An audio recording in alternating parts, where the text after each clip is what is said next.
सच में हमारा वक्त तो भगवान के ही हाथों में है, जो राजा को रंग और रंग को राजा बनाने की ताकत रखता है। इसलिए घर के मंदिर में रखी भगवान की मूर्ति या तस्वीर को शोपीस समझने की गलती मत करना।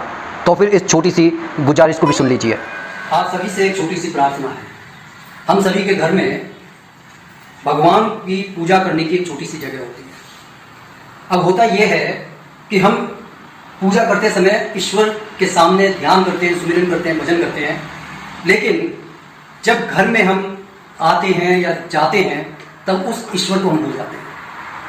एक छोटी सी आदत को हमें अपने जीवन में शामिल कर लेना चाहिए कि जो ईश्वर घर के अंदर विराजमान है, जिसे हम ये जानते हैं, जिसे हम सब कुछ मांगते हैं, उससे मिलकर जाना चाहिए। और जब आने के बाद हमें ये समझना चाहिए कि वो ईश्वर हमारा इंतजार कर रहा है, उससे मिलना चाहिए। क्योंकि एक बात बिल्कुल सत्य है, चाहे हम कितनी महंगी घड़ी पहन लें, लेकिन वक्त संभालने की ताकत उस ईश्वर के अंदर ही है। याद रखना, कोई आपसे आपका हालचाल नहीं पूछता, आपकी हैसियत पूछते हैं। सुन लीजिए। और कैसे हो? किसी ने क्या कमाल की बात कही, जिंदगी में गम है, गम में दर्द है, दर्द में मजा है और मजे में हम हैं। दरअसल हमारी असली लड़ाई अपने आप से है। मन में चल रही इसी महाभारत को हमें जीतना है। सुन लीजिए। हारना तब जरूरी हो जाता है जब लड़ाई अपनों से हो, और जीतना तब जरूरी हो जाता है जब लड़ाई अपने आप से हो। ये छोटी सी बात अगर हमारी समझ में आ जाए तो जिंदगी में भगवान का आशीर्वाद मिलने से कोई रोक नहीं सकता।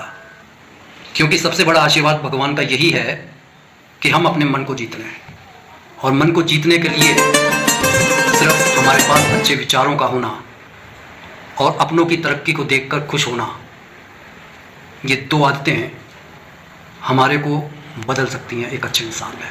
अगर बात अच्छी लगी हो तो कमेंट जरूर कीजिए। सोचता हूँ आखिर भाई भाई का रिश्ता भगवान ने बनाया क्यों था? भगवान ने भाई भाई का रिश्ता सुख दुख बांटने के लिए और विपत्ति में साथ देने के लिए बनाया था। लेकिन आज के इस जमाने में ये रिश्ता सिर्फ संपत्ति को बांटने तक ही सीमित है। जरा सोच कर देखिए, जब रावण अपने भाई के बिना युद्ध हार सकता है और प्रभु श्री राम अपने भाई के साथ युद्ध जीत सकते हैं, तो फिर हम इंसान किस बात का घमंड कर रहे हैं?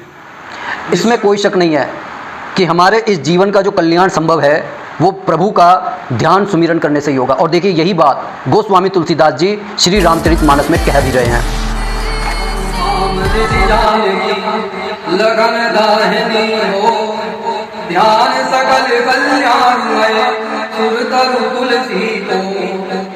महाकवि तुलसीदास जी कहते हैं कि प्रभु श्री राम जी के बाईं तरफ माता जानकी हैं और दाहिनी तरफ लक्ष्मण जी हैं।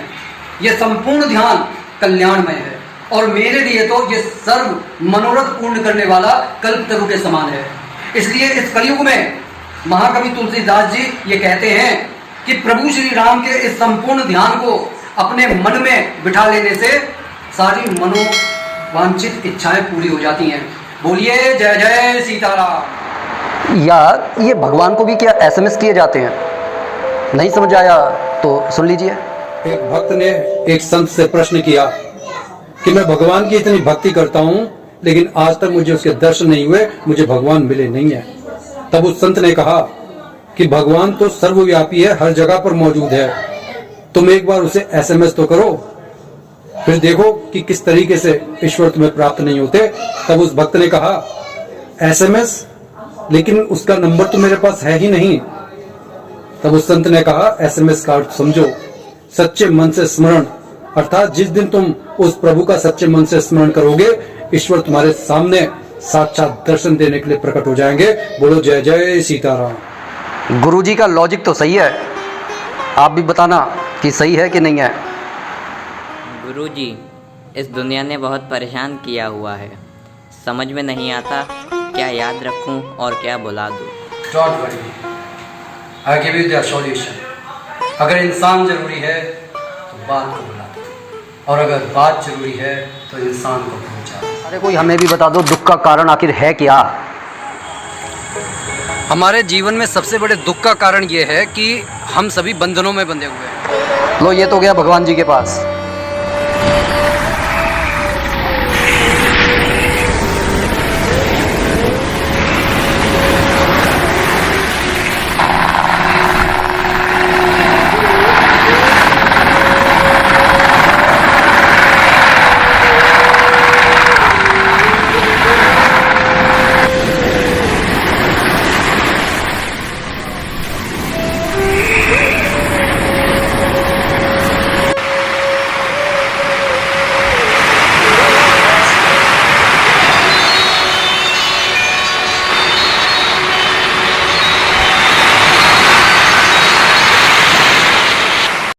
तो कैसी लगी ये वीडियो कमेंट करके ज़रूर बताइएगा, और चैनल पर अगर नए हैं तो सब्सक्राइब जरूर कीजिएगा। बोलिए जय जय सीताराम।